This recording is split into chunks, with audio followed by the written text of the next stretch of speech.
Sean todos muy bienvenidos. Que la gracia de nuestro Señor Jesucristo les acompañe siempre. Es un placer para nosotros llegar hasta ustedes. Ahora rogamos a Dios que nuestros corazones sean edificados a través de la predicación de su palabra. Pueden acceder a esta predicación y otros recursos visitando nuestra página web www.iefc.org.do.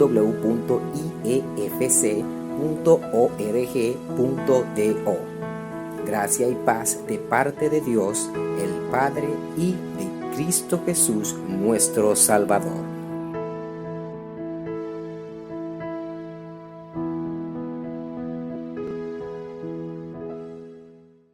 En la condenación eterna, porque nosotros nos hemos rebelado contra ti. Te hemos dado la espalda, blasfemamos tu nombre, hacemos lo que nos da la gana, no te tomamos en cuenta. Pocas veces te estimamos. Para la persona que menos tiempo tenemos es para ti. Sin embargo, tú eres el que sustenta todo lo que existe. Tú eres el que lo sostiene. Si tú dejaras de sostenerlo, todo se viniera al caos. Todos deberíamos de estar mirándote a ti, agradeciéndote y adorándote. Sin embargo, queremos ocultarte. Queremos saber más que tú. Queremos tumbarte de tu reino. Pero tú pacientemente en tu amor has tenido misericordia de nosotros. Y aquí estamos los que hemos recibido ese privilegio de que tú nos has llamado. No porque seamos mejores que los demás seres humanos, sino porque a ti te ha placido. No sabemos cómo explicarlo, pero solamente te damos gracias por haber abierto nuestros ojos para que la verdad de Cristo nos resplandeciera y pudiéramos ver nuestro pecado y pudiéramos venir a tus pies a pedir ese perdón y tu gracia. Aquí estamos, Señor, pidiendo que nos siga dando de tu sabiduría, que nos ilumine en tu palabra, que nos fortalezca, que nos levante, que nos motive, que nos perdone, Señor, y que nos guíe. Estamos aquí todos con las bocas abiertas, esperando que tú la llenes, Señor, que tú nos llenes, en el nombre de Jesús. Amén. Bien, mis queridos hermanos y amigos, hemos estado viendo estas semanas que han pasado las bienaventuranzas, una porción, unas verdades que el Señor Jesús puso dentro de un discurso, y habíamos hablado de ese discurso y estamos tomando una parte de él. Habíamos dicho que él comenzó prácticamente con este discurso su ministerio público. Tiene una importancia fuerte para la base de lo que nosotros creemos, somos y vivimos. Y es bueno echarle la mirada cada cierto tiempo para tratar de llegar a nuestros corazones y ver lo que verdaderamente el Evangelio es.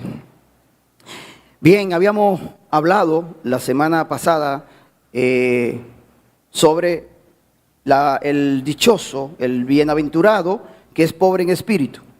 Y habíamos resumido pobre en espíritu de una manera más simple. Primero, es una persona que tiene una conciencia de la magnitud de su pecado. Es una persona que ha venido, cuando el Espíritu Santo te ilumina, lo primero que viene al corazón de esa persona iluminada es una convicción profunda de pecado. Es una carga de que ha fallado. Eso es el primer discurso ahí en Hechos, cuando está Pedro ahí predicando y le dice: ustedes mataron al autor de la vida, ustedes hicieron. Y ellos al final del sermón dicen: ¿y qué haremos? Estaban todos contra la pared, sintieron el peso y la carga de sus pecados. Eso es lo primero. Hay una convicción profunda de la magnitud del pecado. El ser humano que no ha sido iluminado piensa que todo está bien, piensa que lo hace bien, piensa que no hay ningún problema. Va caminando, caminando, hasta que el final lo despierte. También dijimos que el pobre en espíritu tiene una conciencia de que no tiene una justicia propia. Sabe que no hay algo que pueda hacer para él resolver el problema de su pecado. No hay ninguna cosa que pueda hacer, ya sea que si da, que si ayuda a una persona, que si viene a la iglesia, que si ora, todo lo que tú puedes hacer, esa persona está consciente de que no puede resolver el problema de su pecado. Llega a una conciencia profunda y dice: estoy perdido, no hay esperanza para mí, no hay esperanza para mí. También hablamos que el pobre en espíritu es aquel, ¿verdad?, que sabe que no hay mérito, que él no merece lo que le puedan dar. Y hablábamos del hijo pródigo cuando está allá, y él se ve en su condición, y dice que se levantó y dijo: pero si en la casa de papá hasta los jornaleros comen bien, y yo aquí comiendo algarroba, la de los puercos, una cosa que para un judío era algo tan mal. Y se diré, yo no soy digno de ti, pero ponme ahí como uno de los jornaleros, yo no merezco nada. Pero el otro que estaba ahí pensaba que lo merecía todo, porque se había quedado con el papá, porque era bueno, porque hacía las cosas correctas. Ese es el camino del mundo, pero no el camino del reino. La conciencia. El pobre en espíritu está agachado, humilde, y eso lo vamos a ver más adelante, porque esto es como una cadena progresiva, la bienaventuranza. Es una conciencia de que no es autosuficiente. Cada vez que nosotros como cristianos vemos a un autosuficiente, no entiende el evangelio. Está luchando con algo de su pecado. El autosuficiente es una persona que no tiene todavía la claridad de lo que realmente es la realidad del evangelio. El que es pobre en espíritu tira la toalla, no es autosuficiente, sabe que es dependiente, sabe que necesita. Por eso es una persona que busca, llama, pide, es un necesitado, es un mendigo espiritualmente, es un mendigo. Esa es la condición que define a un pobre en espíritu. Y es bueno recordar el contexto para lo que vamos a estar viendo hoy. Y está insertado en este discurso que hemos dicho, que empieza en Mateo 5:1, ¿verdad? Y termina en Mateo 7:28 al 29. Y en este discurso hay muchas cosas importantes que hoy quizás nos sirvan como plataforma y base para lo que vamos a estar viendo. Una parte importante es que se enfoca, una parte de este discurso, en el orgullo espiritual. Recuerden, en el orgullo espiritual. Jesús viene en un ambiente, en un contexto donde se ha desarrollado una cultura religiosa. Allí están los grandes, están las élites, están los que están en los primeros lugares, están los famosos, los importantes. Están los del Sanedrín, están los fariseos, están los saduceos, están todos allá, los grandes. Y abajo están los pobres, los desdichados, las prostitutas, los publicanos, los sencillos. Una sociedad estructurada. Y Jesús llega en ese contexto. Y ahí están, los más grandes son religiosos. Personas que se sienten satisfechos en su relación con Dios. Están en paz con Dios, según ellos. Y Jesús viene directo a confrontarlo. Y ahí Él le dice: oh, ustedes, los famosos, tocan trompeta cuando van a regalar. Tocan trompeta. Ustedes que cuando van a orar se ponen en las esquinas para que todos vean que están orando, que son personas que conocen de Dios, no son como esos prostitutas, publicanos o esos sachusma, como diría el Chavo del 8. No, ¿cómo era Kiko? Era decía, ¿verdad? Kiko, chusma.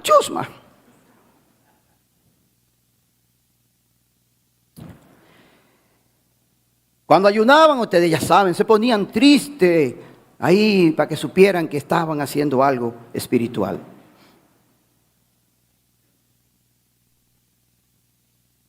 Hay dos realidades, la de la tierra y la del cielo. No hagan tesoro en la tierra, dijo Jesús. No hagan tesoro en la tierra, no se aferren a la tierra, hagan tesoro en los cielos.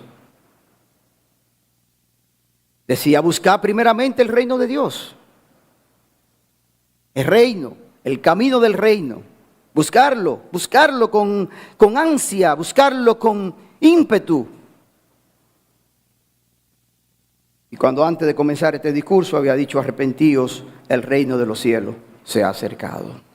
Entonces, esto es importante tenerlo, este contexto.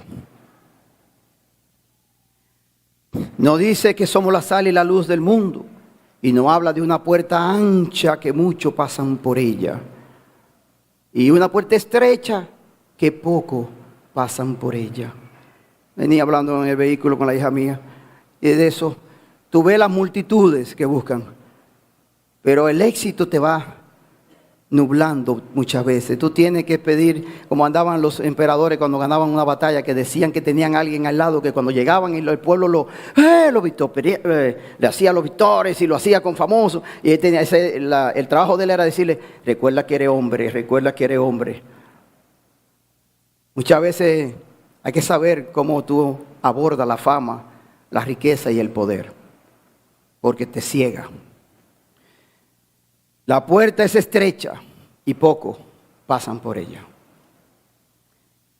Nos enseña a mirarnos a nosotros mismos cuando dice, no juzgue a los demás, mirando la pajita que tiene el otro cuando tú tienes una viga enorme.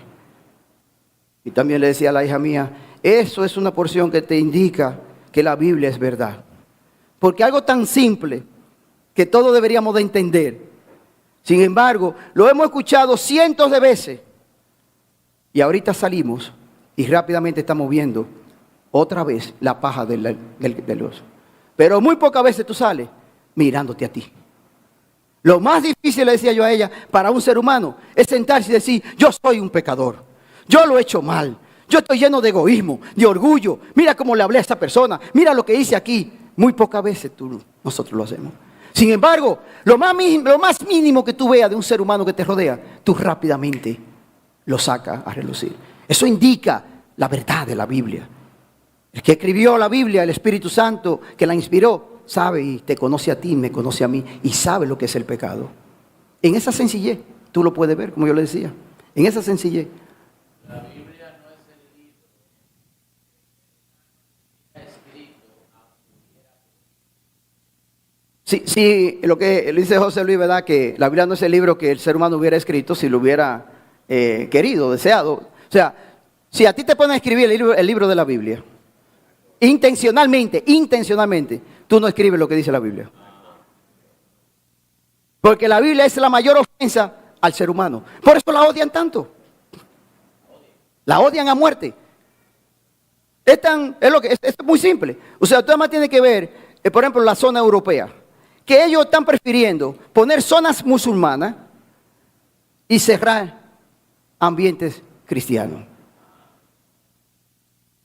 De una manera que tú a veces te asombra. La Biblia es un problema para el humano, un problema porque nos confronta con algo que no queremos ser confrontados. Así que llegamos a esta porción.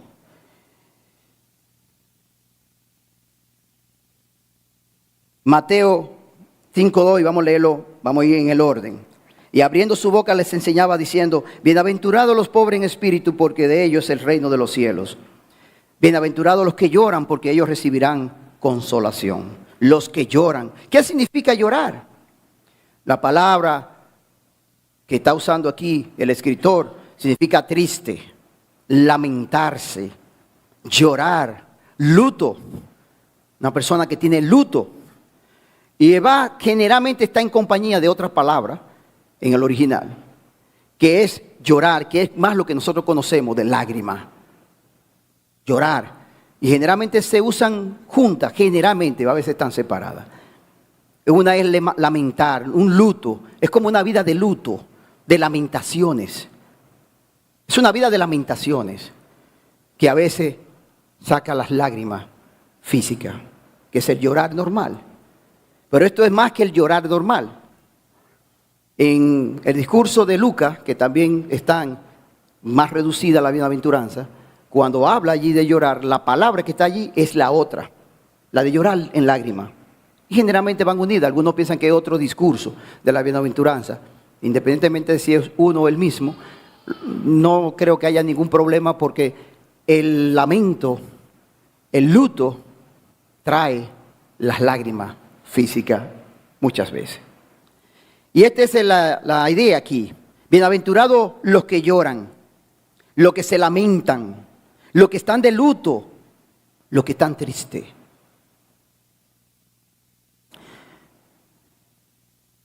Ahí está esa relación. En Mateo 9:15 vemos algunos ejemplos para que vean el uso de esta palabra. Jesús le dijo: ¿acaso pueden los que están de boda tener luto? Esta es la misma palabra.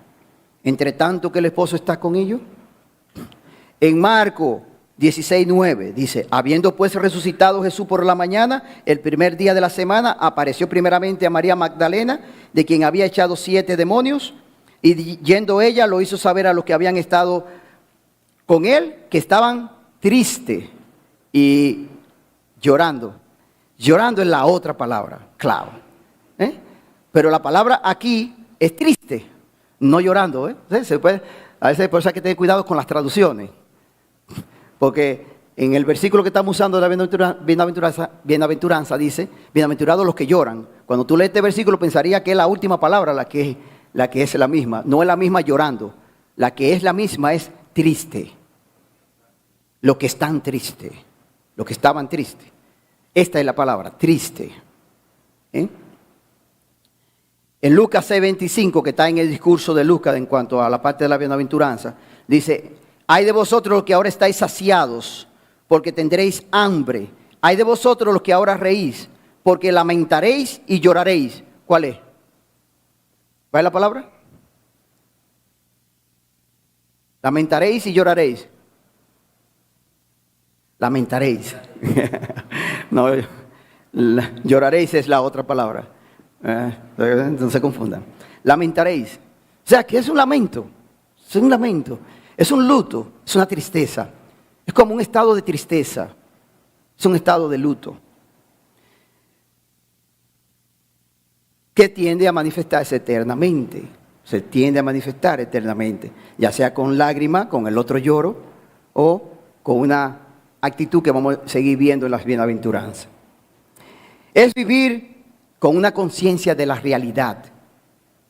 Es vivir con una conciencia de la realidad. Que es lo más, yo creo que lo más difícil, lo más complicado que se le ha convertido el ser humano es poder vivir en la realidad. El nivel de engaño con el cual nosotros vivimos es abrumador, abrumador. Tenemos una negación de la vida y de lo que pasa y de lo que ocurre y de lo que ha ocurrido de una manera brutal. El ser humano está en una ignorancia continua. Este que llora es alguien a quien se le abre la realidad. Tiene la conciencia de la realidad, de su propia realidad. Salomón nos presenta una idea que la quiero poner aquí para maltratar, porque yo sé que estoy luchando en la mente de ustedes y en sus corazones con el camino del mundo, porque yo lo tengo que luchar en el mío, y estoy tratando de meterlo en el camino del reino, pero el camino del reino parece contradictorio al camino del mundo. Y cuando yo le digo a ustedes que el que está en luto y en tristeza es el dichoso, todos ahorita están ahí. Ahorita yo les digo algo para que no me terminen de matar al salir de aquí. Pero yo digo lo que dice la Biblia. Y voy a tratar de demostrarle que la Biblia dice eso. Salomón dice, después de todo su... Recuerden que Salomón son proverbios. Son refranes de una gente que ha vivido mucho y después se sienta a pensar de todo lo que aprendió, de todas sus andanzas y su cosa. Entonces dice 7:1, mejor es el buen nombre que el buen ungüento y el día de la muerte que el día del nacimiento. Dígame a un padre que diga que eso es verdad. Salomón, vamos a ponerle una crucecita a Salomón, está equivocado Salomón. Mejor es ir a una casa de luto que ir a una casa de banquete. ¿Cuántos están de acuerdo con eso?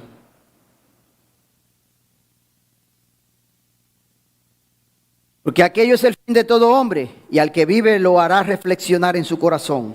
Mejor es la tristeza que la risa.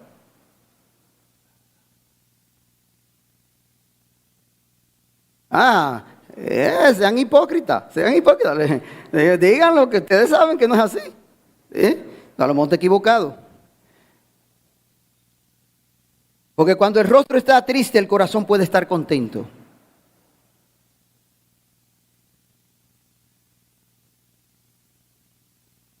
No sé. El corazón de los sabios está en la casa del luto. ¿Cuántos se creen sabios aquí? No digan nada, que cuando estamos discutiendo en los grupos todos somos sabios. El corazón, Salomón está equivocado. Salomón tiene un problema, podemos seguir leyéndolo. Mientras que el corazón de los necios está en la casa del placer. Mejor es oír la reprensión del sabio que oír la canción de los necios. Porque como que crepitar de espino bajo la olla, así es la risa del necio. Y también esto es vanidad.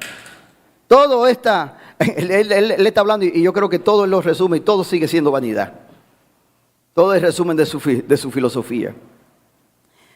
Sus proverbios se fundamentan en la importancia de tener una conciencia de la realidad, hermano. Está enfocado en lo importante que es tener una conciencia de la realidad. Ahora, si eso es lo que él está enfocado, ¿qué es lo que más conciencia de la realidad te trae a ti?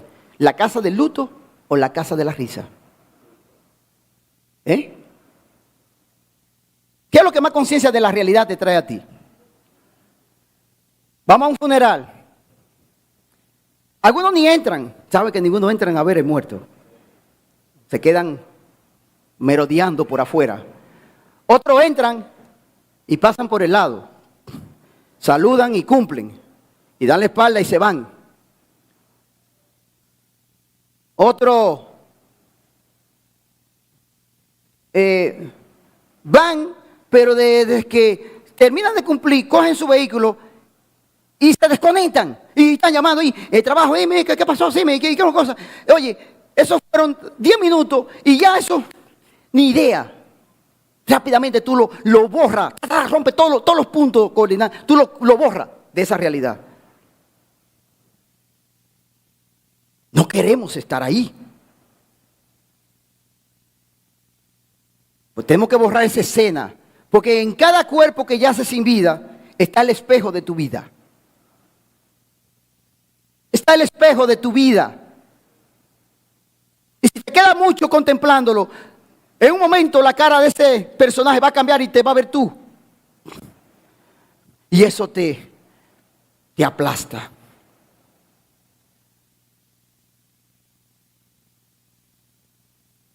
Cada cuerpo tiene mucho que decirte a ti y a mí. Cada cuerpo que tú ves, a cada funeral que tú vas, tiene mucho que decirte a ti. Mucho. No hay respiración ahí ya.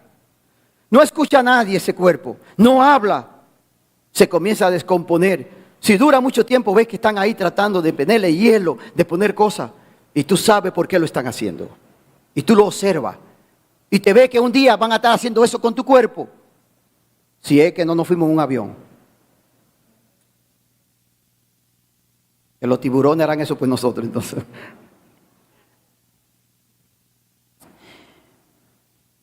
Se ha sido llevado por una enfermedad complicada. Vemos el cuerpo de ese familiar o amigo destruido, desfigurado. Yo he tenido que ver y yo digo, y ese es él. Destruido completamente.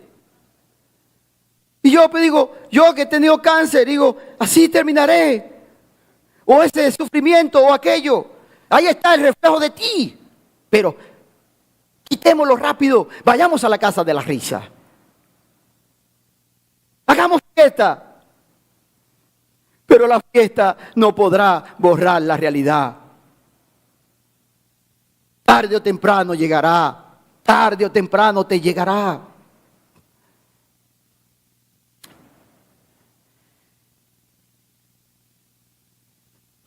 conciencia de la realidad. ¿A qué tipo de lloro o lamento se refiere? ¿A qué tipo de lloro? ¿Por qué llora? ¿Por qué se lamenta de alguna situación de sufrimiento, de dolor? ¿Es eso? Al ver solo el texto surge la pregunta, ¿significa que la persona que llora, que ha vivido una vida triste o con un dolor constante, son los que reciben la bienaventuranza del consuelo? Un esclavo que pasó toda su vida sometido a un amo, porque en su época eso era permitido. Muchas personas pasaron por este mundo y nunca supieron lo que fue la libertad. Nunca en su vida. Estaban sometidos a la voluntad de otro personaje que podía hacer con su vida lo que quería. Podía matarlo, podía golpearlo, podía venderlo, podía levantarlo a las 3, a las 4, a las 7 de la mañana y enviarlo a donde que él quisiera. Muchos, miles de personas, millones de personas vivieron así. Que iban a su cama con miedo, triste, llorando cada noche. ¿Es esta persona un candidato a esta bienaventuranza?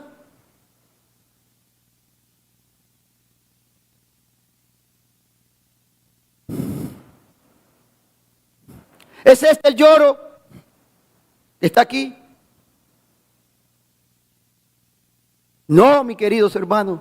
Por muy triste que se escuche la historia, no tiene que ver con este lloro. No es el lloro sentimental el que levanta la bienaventuranza. No es ese. Aunque en nuestro pensamiento del camino del mundo, nosotros pensamos en el desvalido que está afuera. Como el pensamiento de Jesús Adrián Romero con los 10,000 y los 20,000. No se trata de ese lloro.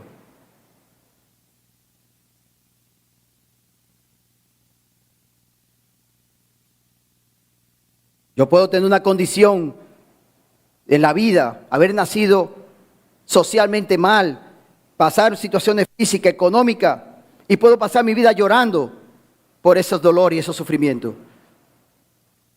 Pero no soy el candidato necesariamente a la bienaventuranza que está aquí. La bienaventuranza no tiene su esencia en la condición de llorar, hermano. El llorar nos crea tristeza en este caminar del mundo. Pero el llorar, simplemente llorar, no nos atrae la bienaventuranza de Dios para tu vida. No es esa. No es esa la que trae ningún tipo de consuelo. No es ese llorar. Este mundo, lo que más hay es personas llorando. Es un mundo lleno de tristeza, de dolor, de tragedia. Eso es horrible. Yo no puedo ni pensar lo que están pasando las familias de Ucrania y los rusos. Esa familia que ven a sus hijos salir a esta guerra y después ver toda esta guerra en video. Porque antes por lo menos usted se iba y usted no escuchaba ni veía nada. Pero usted pensar que su esposo, sus hijos están peleando y usted ver cómo estos drones se les disparan encima de las personas y explotan. Y usted ver la parte, y usted ver todo esto y saber que su hijo y su esposo está ahí. ¿Cómo no llorar? Es una tragedia, la vida humana es una tragedia y seguirá siendo una tragedia. Pero ese llorar no es el llorar de la bienaventuranza. Es ese llorar que refleja la tragedia del pecado en la vida humana. Esas son las consecuencias de nuestra maldad, de nuestra rebelión contra Dios. De haberlo dejado a Él para ir a vivir nuestra propia vida. En nuestra vanidad, en nuestro orgullo, en nuestra prepotencia. Y ahora recibimos las consecuencias y los efectos de nuestra maldad. Pero este no es el llorar de la bienaventuranza. El contexto nos ayuda a entender de qué lloro está hablando. En el versículo anterior, ¿qué personaje fue que definimos? El pobre en espíritu. ¿Qué es este pobre en espíritu? Es aquel que se ha hecho consciente de la magnitud de su pecado. Es una persona que está totalmente desesperada, miserable delante de Dios, porque ha quedado desnudo delante de Dios. Él ha visto a su Dios y se ha visto a Él y ha dicho, ¡ay de mí! ¡Ay de mí! No hay solución para mí. Es como Isaías cuando vio allí la gloria de Dios. Él había durado varios capítulos diciendo, ay del pueblo tal, ay del pueblo tal, ay de aquel pueblo tal, ay de aquel. Pero cuando él vio la gloria de Dios, él dijo, ay de mí, que soy hombre pecador. Y cuando tú entras a esa condición de miserable, tú lloras por tu pecado. Tú lloras, tú te desesperas. Es el llorar de quien tú eres delante de Dios. Eres tú, de tú verte desnudo delante de Él. De verte sin posibilidades, sin esperanza. Es como dijeron allí a ellos, Pedro, ¿y qué haré? ¿Qué haremos? Estoy desesperado. Yo lloro por mi maldad, lloro por mis pecados, lloro porque no soy lo que ya ahora yo he sido iluminado que debería de ser. Porque ahora tú conoces a Jesús, ahora tú conoces a Dios y tú sabes cómo es Jesús y tú sabes que tú no eres como Él. Tú quedas mostrado abiertamente. Ahora no hay forma de esconderte. Por eso cuando los fariseos vieron a Jesús, querían matarlo, matarlo, matarlo. Quítamelo de encima porque me muestra como yo soy. Está revelando mi maldad. No, mátenlo a Jesús, quítalo del medio. Y cada vez que alguien te revela quién tú eres, tú quisieras matarlo. Por eso murmuramos, criticamos. Todo el que trata de revelar algo mal de nosotros, nosotros lo queremos eliminar del mundo. No lo queremos. No queremos que nuestro pecado quede al descubierto. Este lloro es de alguien que sí ha entrado y ha dicho, soy pecador. Ay de mí, ay de mí. Oh Dios, ten misericordia de mí, ten misericordia de mí. Sé propicio, como decía el publicano, sé propicio a mí. Ve, haz algo por mí, sálvame, que no puedo. Estoy desesperado. Es el que llora porque ha tocado la fibra de su realidad. Se ha hecho consciente de cuál es el problema. Él sabe por qué Cristo tuvo que venir. Porque él sabía que si no venía alguien a salvarlo, si no había alguien que viniera, él no podía salvarse. Y por eso él levanta la mano y dice, gracias Señor Jesús, gracias Señor Jesús, gracias porque me has salvado cuando yo sé que no podía salvarme. Es una desesperación. Este es el grito del pecado. Es el grito de la angustia. Es el grito de saber que no tengo mérito, que no merezco nada, que lo que estoy haciendo es un regalo, es una gracia que no merezco. Pablo sabía esto, porque sabemos, Romanos 7:14, porque sabemos que la ley es espiritual, mas yo soy carnal, vendido al pecado. Porque lo que hago no lo entiendo, pues no hago lo que quiero, sino lo que aborrezco, eso hago. Y si lo que no quiero esto hago, apruebo que la ley es buena. De manera que ya no soy yo quien hace aquello, sino el pecado que mora en mí. Y yo sé que en mí esto es en mi carne, no mora el bien. Porque el querer el bien está en mí, pero no el hacerlo. Porque no hago bien el bien que quiero, sino el mal que no quiero. Eso hago. Y si hago lo que no quiero, ya no lo hago yo, sino el pecado que mora en mí. Así que queriendo yo hacer el bien, hallo esta ley, que el mal está en mí. Porque según el hombre interior me deleito en la ley de Dios. Deseo ser como Dios. Amo las cosas de Dios, pero veo otra ley en mis miembros que se rebelan contra la ley de mi mente y que me lleva cautivo la ley del pecado que está en mi miembro. Miserable de mí, miserable de mí. ¿Quién me librará de este cuerpo de muerte? Si tú en tu vida no has tenido una experiencia así, tienes que evaluarte. Si descansa en tus méritos, en tu gloria, en tus obras, en lo que has hecho, en lo que has conseguido, está oscurecido todavía. Todavía está viendo los árboles, los hombres como árboles moviéndose. No está viendo con claridad. No estoy diciendo que no sea cristiano, pero todavía no está viendo con claridad. Bienaventurados los que lloran por su maldad. Cada día, porque algunos piensan, bueno, no, eso es antes de yo convertirme. No, ya veremos más adelante. Eso es todos los días. Yo me siento atrapado en mi maldad muchas veces. Como decía mi esposa. Yo no debería estar enseñando, porque no he sido el esposo ni el padre que debería de haber sido.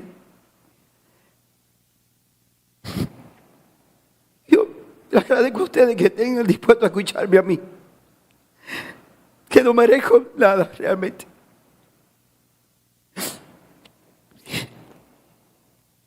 Mi maldad es horrible. No sé por qué sabiendo la cosa lo hago mal. Si lo que deseo es el bien. Esto es una miseria. Gracias. Doy a Dios por Jesucristo. Mi única esperanza y consuelo. ¿Cómo voy a estar en paz si veo lo abrumador de mi corazón y de mi maldad? ¿Cómo voy a estar a menos que Él no me abrace y me diga, te amo, tú eres mi hijo, sigue?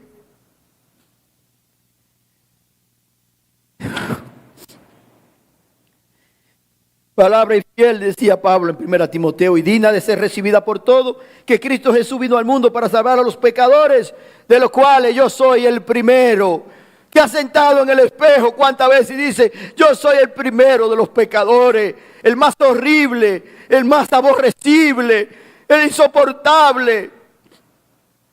¿O tiene tiempo para estar mirando el pecado del otro? La viga de la pajita del otro. Ha llorado por el tuyo. Te ha tirado al suelo. Ha clamado, ha pedido, ha buscado. Te ha desarmado delante del santo. Hay un contraste con el fariseo y el que llora. El fariseo está allí haciendo la lista de sus glorias. Yo hago esto, yo hago esto, yo hago esto. Y ahí está el miserable. Oh, Señor, sálvame. Y Jesús fue directo y dijo, ¿cuál salió justificado de los dos? ¿El que se cree que juega la religión? ¿El que se cree la superioridad? ¿O el que está arrastrándose delante del Dios Santo para que Él lo salve?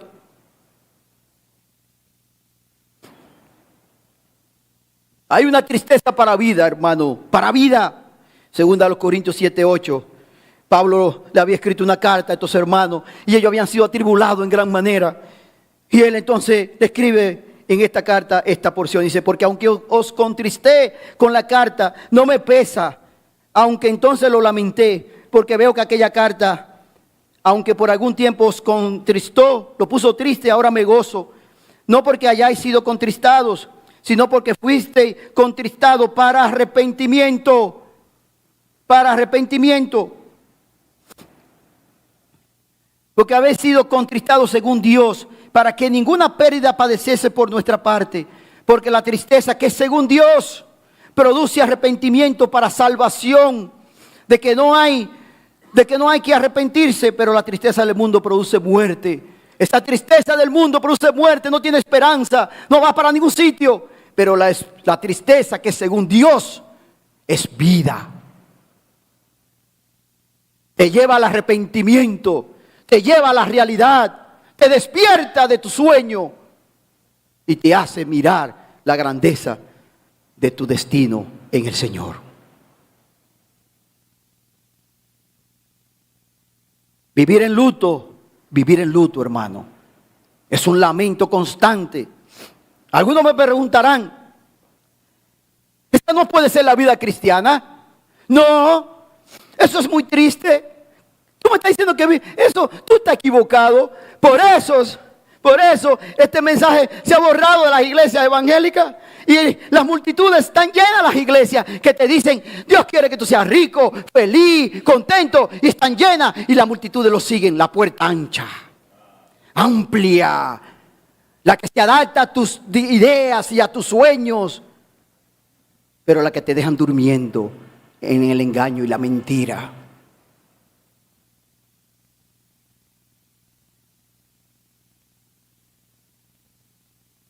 Mira, y además de eso es una mentira. La conciencia de la realidad de tu pecado y vivir en luto te hace vivir una vida más llena y más plena. Se lo voy a demostrar para que ustedes vean que estoy hoy demostrativo. Hoy estoy. Cuando usted vive la conciencia de la realidad, hay mejores relaciones. Dígame que no. No es lo mismo pasar un tiempo con un familiar cuando está la realidad de la muerte. ¿Cuántos dicen que sí o no? Cuando usted se está muriendo su esposo o su esposa, ¿verdad? Usted ha pasado toda su vida quizás peleando con el esposo. Usted nunca ha estado de acuerdo con él. Pero en el momento que está muriéndose, usted borra todo. Usted borra todo. ¿Cuánta gente se ha pedido perdón cuando ve la realidad de la muerte? Padres que nunca se han hablado de hijos. La realidad trae una conciencia y las relaciones son más fructíferas. Entre más usted está engañado, peores son las relaciones de nosotros. Peores son. Entre más real usted, mejores son sus relaciones. Cuando hay una realidad no importa el dolor, hermano, ni la diferencia que me haya, ni el dolor que tú me hayas ocasionado, ni nada de eso. Cuando tú ves a alguien muriendo, tú prefieres que esté vivo, aunque te haya hecho sufrir mucho en la vida. Las relaciones con una conciencia son más reales. Otra cosa más, cuando tú vives con la conciencia de la realidad, de tu pecado, valora mejor las cosas, porque lo disfruta más. Uno sabe el valor que tienen las cosas, hermano, cuando tú vives en la realidad. Tú sabes cuánto cuestan las cosas. Entonces a veces dicen, ay, que niño, tú lo consentiste, eso fue. Él no sabe lo que cuesta cada cosa, pero cuando él sabe lo que cuesta la realidad de las cosas, tú valoras más las cosas. Cuando tú sabes lo que cuesta tu salvación, cuando tú sabes el hoyo que tú estabas metido, tú vas a tener un mejor concepto del Evangelio. Vas a tener un mejor concepto de Jesús. Tú vas a valorar más lo que ha pasado con tu vida. No va a ser una chanza ni un relajo. Porque tú vas a saber cuánto costó que Jesús fuera a esa cruz y derramara su sangre y cargara con todos tus pecados. Y él duró ahí 3 horas en agonía. 3 horas en agonía. Padeciendo por lo que tú tenías que padecer. 3 horas en agonía. Hasta que dijo, con una intensidad de dolor que nadie puede entender de lo que estamos aquí. Él dijo, Padre, ¿por qué me has desamparado? Para tú entender la magnitud de todo lo que ocurrió en esa cruz, tú tienes que tener una conciencia de la realidad. Saber dónde tú estás y hasta dónde iba. Y lo que iba a pasar contigo. Porque no lo entendemos. Mira, hermano, cuando tenía el cáncer, digo tenía porque ahora vivo de estudio a estudio. Cuando me toque el otro estudio, sabemos si tenía, pero tenía hasta que llegue el otro estudio. Cuando vivía con el cáncer y tenía la quimioterapia y llegaba a la hora de comer, yo vi que yo le agradezco un mundo a la esposa de mi hermano, yo tuve gente que se dedicó, mientras Jan estaba con la clase, seguía con su estudio, ella me preparaba la comida y trataba de prepararme la comida que a mí me gustaba. Lo que yo quería, y yo lo llegaba y lo veía ahí. Y lo odiaba la comida. La odiaba. No la soportaba. Una sensación horrible. Pero sabía que tenía que comérmela, porque si no, no iba a aguantar para la otra quimio. Si el cuerpo no se alimenta, se fue. Y me acostaba 1 o 2 horas, y de un pronto me levantaba corriendo a tragármela, la comida. Después que pasó esto, ahora ustedes me ven comiendo, ustedes saben que yo disfruto la comida. Porque sé una realidad. Donde la realidad no te quita, la realidad te suma. Es un error lo que dicen. A mí me asuma, no me quita. En las relaciones, en valorar las cosas. Es una mayor gratitud. No es lo mismo levantarme y saber que estoy vivo cuando debía haber muerto. Muchos de los que estaban conmigo en el proceso de cáncer han muerto. Saber ahora cada día que pasa y tocarme y decir, ay, todavía estoy aquí. Ay, Señor, qué bueno. No es lo mismo. Tú das gracias por ese día, porque tú estás consciente de la realidad. Pero recuerden que además no soy yo que me puedo morir mañana. Siempre yo pude haberme muerto en cualquier momento. Lo único que hizo el cáncer fue que trajo conciencia de la realidad. La conciencia de la realidad no te resta, te suma para tener mayor gratitud. O sea, no te quita la vida. Cuando te digan, no, que una vida triste, eso no puede ser el Evangelio. No, estoy apesadumbrado constantemente por el pecado mío y el pecado que nos rodea. Bien, yo creo que ya lo convencí. No sé si lo convencí, pero si no, está bien. Ni le voy a leer el versículo de Gálatas, lo paso, ya ustedes lo vean ahí. Que es Jesús, de Pablo, pero por ejemplo, también se enfoca mejor en su vida. Dígame, ¿quién conociendo la realidad no se enfoca mejor en su vida? Si a usted le dicen que le queda un año de vida, dígame. Usted va a estar perdiendo el tiempo, usted comienza a organizar su vida, hacer todo, de una vez tiene que enfocarse. La realidad de una vez te enfoca, de una vez te pone a ti la vida en dirección. Espérense que se me fue mi sermón. Ya llegó. Y no le voy a leer lo de Pablo, para ganar tiempo, porque sé que ya duré demasiado, pero que él dijo, yo tengo en qué gloriarme en la vida. Ah, yo sí. ¿Yo qué tengo? Yo sí tengo ese camino del mundo, recuerden, los dos caminos. El camino del mundo, dice, yo tengo gloria en ese camino. ¿Tú quieres que te la diga? Tírate ahí, cógelo ahí. Soy circuncidado el 8º día, judío, ¿verdad? Judío de judíos, del linaje de Israel, de la tribu de Benjamín, hebreo de hebreo, o sea, este no era uno, este era de nacimiento hebreo, de verdad. En cuanto a la ley, fariseo, la élite. En cuanto al celo, perseguidor de la iglesia. En cuanto a la justicia que es por la ley, irreprensible. Irreprensible, moralmente irreprensible. Él dice, yo tengo en qué gloriarme. En el mundo, te hago la lista mía. Es como tú digas, ¿qué? Mira, estudié, tan, maestría, doctorado, tan, grado, tengo. Ahora él dijo esto. Pero cuántas cosas eran para mí ganancia, las he estimado como pérdida por amor de Cristo. Y ciertamente aún estimo todas las cosas como pérdida por la excelencia del conocimiento de Cristo Jesús, mi Señor, por amor del cual lo he perdido todo y lo tengo por basura.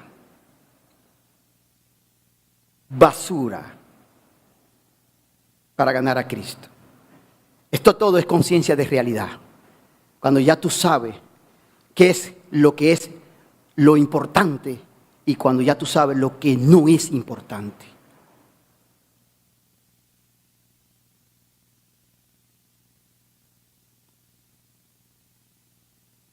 Bienaventurado el que se lamenta por la conciencia de pecado, hermano, que está con esa conciencia que lo abruma y está llorando. Estamos de luto, vamos lamentándonos y llorando por la vida. El pobre en espíritu ha tocado profundamente su realidad y al ver el escenario real de su corazón brota el lloro. Él va a llorar por el estado que produce la conciencia de la realidad del pecado y su efecto en nosotros. El lloro o luto por la realidad reinante hace que cada día vaya dejando de llorar por el dolor de mi estado de salud. Yo puedo llorar por el estado de mi salud. Saber que tengo que estar cada 6 meses, 7 meses, tengo que ir a tirarme a ponerme una rumba de estudio para ver si el cáncer volvió. Para ver si me quedan otro día más o no me quedan otro día más. Pero ¿voy a llorar por la enfermedad o voy a llorar por el pecado que está en mí? No, voy a llorar tanto ahora por el daño que me hizo esta persona o por lo que no tengo. Y me voy a concentrar en el verdadero problema. Ahora llora por la realidad humana. Llora por el pecado causante de todo lo que sufre y lo que pasa a tu alrededor. Ahora tú te concentras en el pecado. Tú tienes la conciencia de la realidad. ¿Por qué hay un ladrón? ¿Por qué hay un asesino? ¿Por qué hay eso? Por el pecado, por el pecado, por el pecado. Tú aborreces el pecado que está en ti y está en las personas. Tu esposo te falla. ¿Por qué? Por el pecado. Por el pecado. Tu esposa te falla por el pecado. La gente hace todo lo que hace por el pecado. Tú comienzas a aborrecer el pecado. Eso que introdujo a nuestra naturaleza humana, esta perversidad en nosotros, que se define como tú dejar a Dios, rebelarte contra Dios, no querer a Dios. Se burlan de ti o te murmuran. Ya tú no estás concentrado. Ay, se están burlando de mí. Ay, qué triste. Tú te sientas y lloras por el pecado. Y dices, ay, Señor, mira las personas como somos. Ya tú ves las personas diferentes. Porque tú ves a todo el mundo enredado en su pecado. Y llora por esa realidad que te abruma. Después de mucho tiempo yo veo así los talentos, lo que las personas pueden hacer, las cosas, y veo cómo el pecado lo destruye, cómo el pecado nos va destruyendo, va acabando. Y uno dice, miserable Señor, ¿cuándo tú vas a venir otra vez y establecerás este mundo sin pecado? Ahora tú estás claro dónde está el mal. Tú sabes ahora, ya tú no estás pensando en cositas de personas, cosas, tú estás pensando en un mal grande que vino a resolver la persona de Jesucristo. Y bien, consuelo,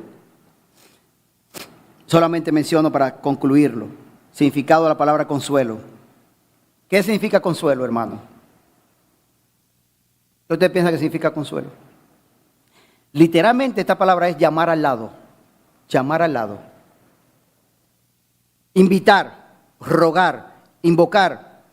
Es que alguien que tú llamas, es como tú estás rogando por alguien que viene a tu lado y te afirma, y te anima, y te motiva. Entonces, generalmente cuando esa palabra se usa en la Biblia, en el Nuevo Testamento, está algo externo incluido, una persona que viene a tu lado, una persona que te consuela, una persona que tú traes a tu lado para hablar, para conversar. Y leemos rápidamente para que entiendan la idea nada más. Dice Mateo 8:5, entrando Jesús a Capernaum, vino a él un centurión rogándole. Esa es la misma palabra de consuelo, rogándole, ¿verdad?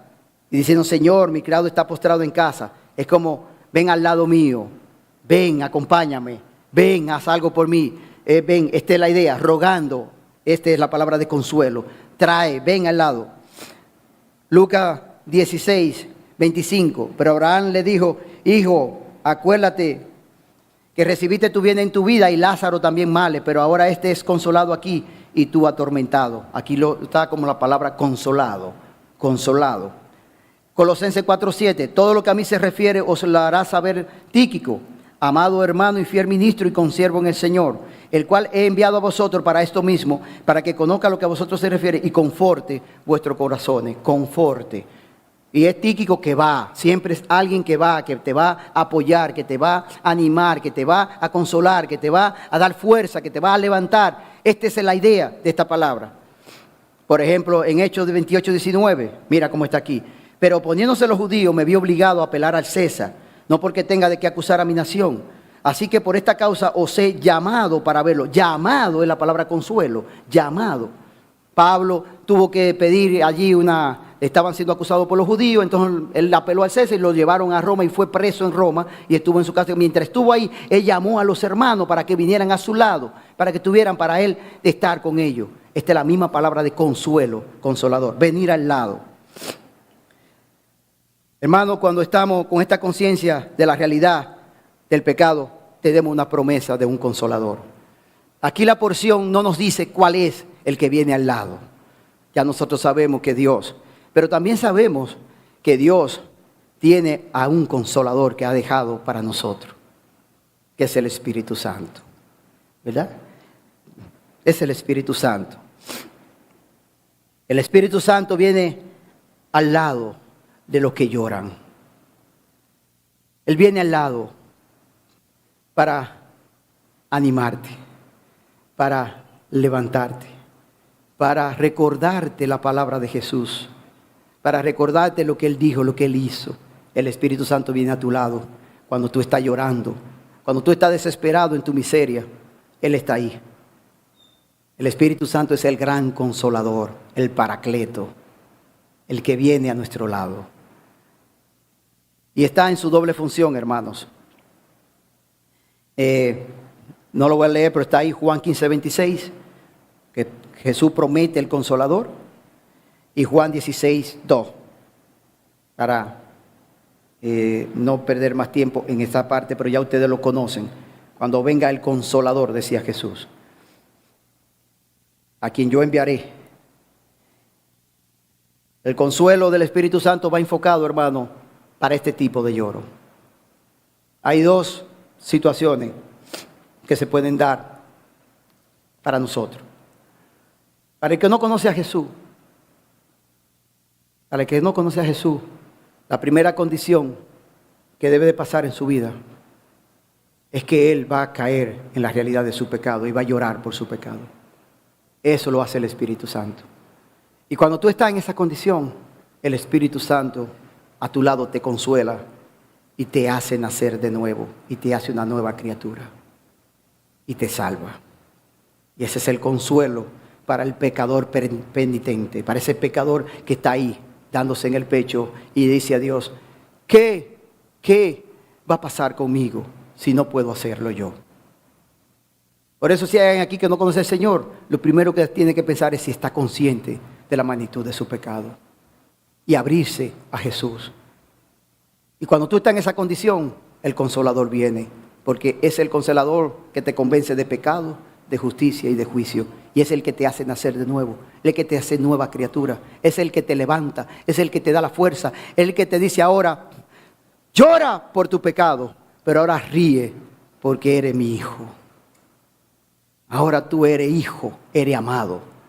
Y ahí está ese contraste entre la realidad de mi caminar en mi pecado, pero la realidad del amor de Dios a través de Jesús. Y ahí está el consuelo día a día.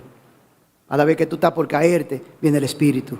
Y viene y tú te mantienes animado, esperando aquel día, cuando ya la carne quedará en este mundo y adiós pecado. Adiós pecado.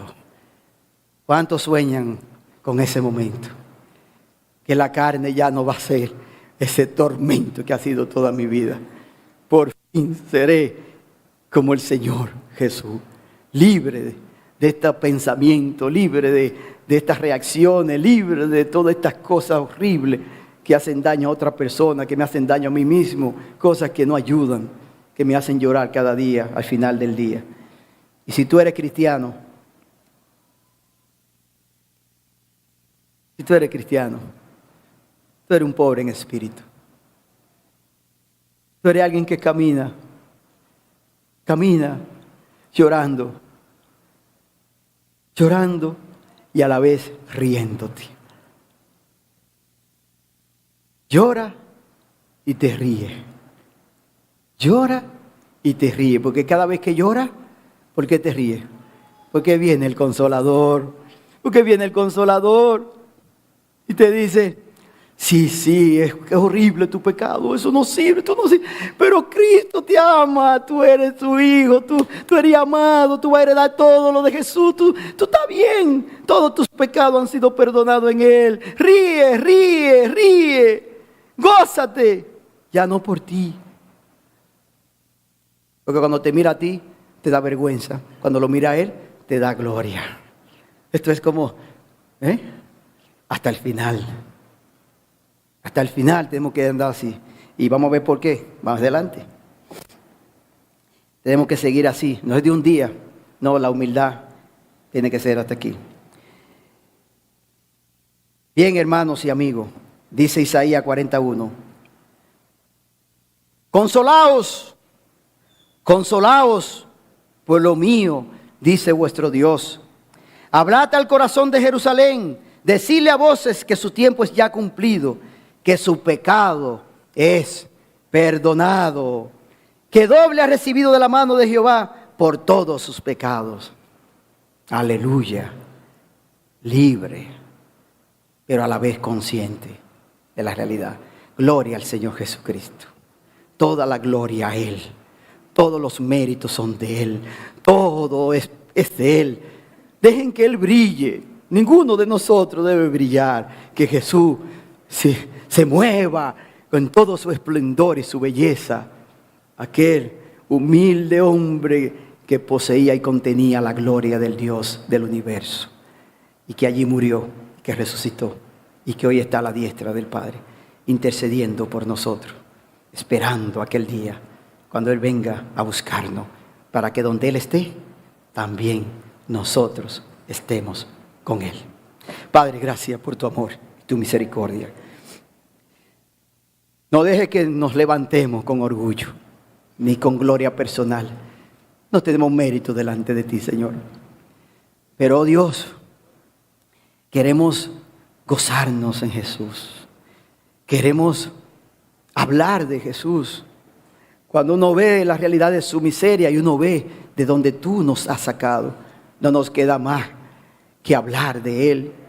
Oh Padre, que dale gloria. Pon ese deseo en nuestro corazón de que otros que están también en la miseria de sus vidas puedan ver la hermosura de Jesús. No nos deje acostumbrarnos a este mundo, ni acomodarnos, ni a querer estar en la risa, en la casa de la risa y de los placeres, para crear ambientes que muchas veces engañan a las personas en su propio estado. Sino ayúdanos a ser personas que iluminen la realidad, de manera que las personas tengan oportunidades de venir y arrodillarse delante de Jesús y decirle: ay de mí, sálvame, Señor. Oh Padre, gracias por tu palabra. Gracias por tu Espíritu que nos consuela cada día. Gracias, Señor, en el nombre de Jesús. Amén, hermano. Gracias por acompañarnos. Esperamos que haya sido de edificación para sus vidas.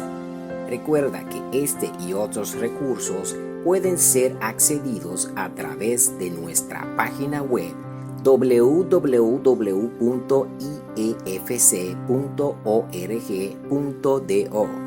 Que la paz y amor de Dios, el Padre, reine en nosotros, mientras aguardamos el glorioso regreso de nuestro Señor Jesucristo.